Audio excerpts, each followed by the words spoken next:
On the grassland, the grandest festival is still Naadam Festival. Just as in nature, where animals sometimes scatter and then sometimes gather, the people of the grassland use this time to come together.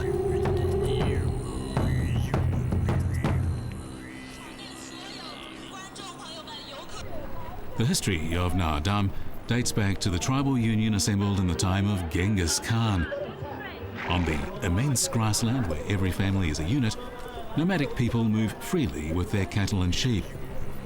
While this all may appear undisciplined, when necessary the nomads will assemble quickly to form an invincible team in no time at all.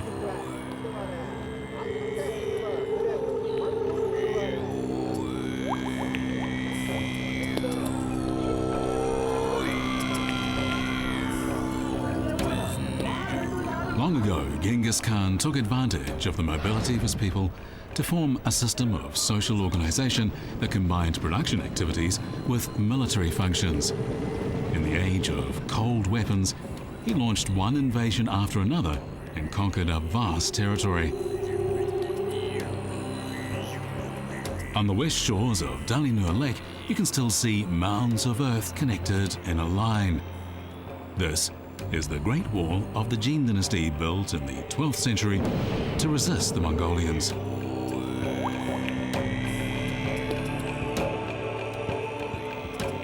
As there was no stone on the grassland, they could only build walls of earth, and to Genghis Khan, it was little more than a decoration. The army of Genghis Khan swept across the entire Eurasian steppe, and he built up an empire that stretched all the way to Europe, adding his name to history.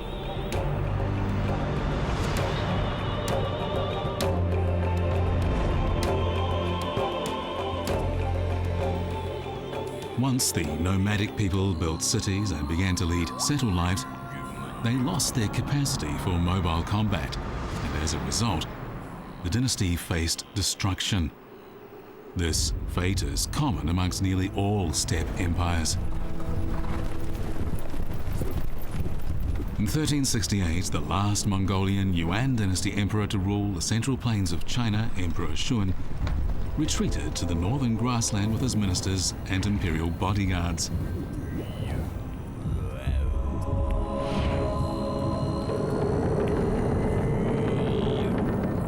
He chose the ancient city of Yingchang, located at the west shore of Dalinur Lake. In this place, these rulers who had lost an empire indulged in vice. And just 2 years later, Emperor Shun died in depression.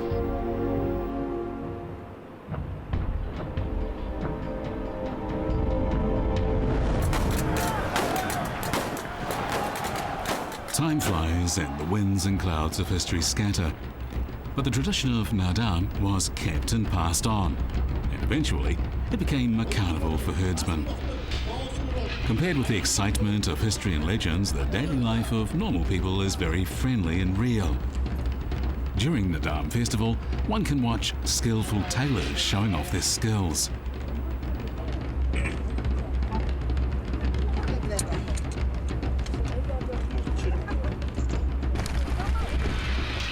Veteran craftsmen display their rare saddle workmanship.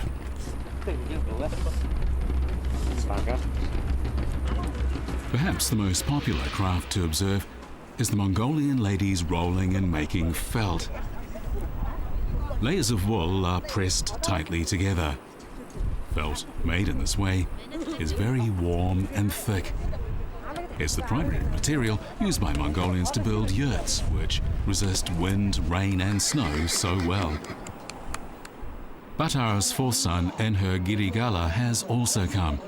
He's a great wrestler.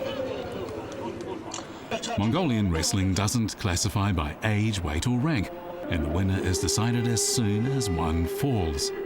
Only the person that keeps winning to the end can win the championship.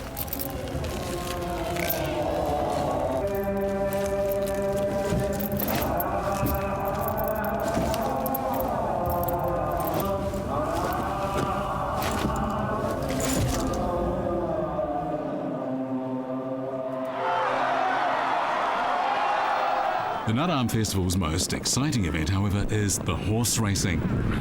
This exciting scene takes the people who live here back to the time when they roamed and conquered. Through it, they experience the honour of their ancestors.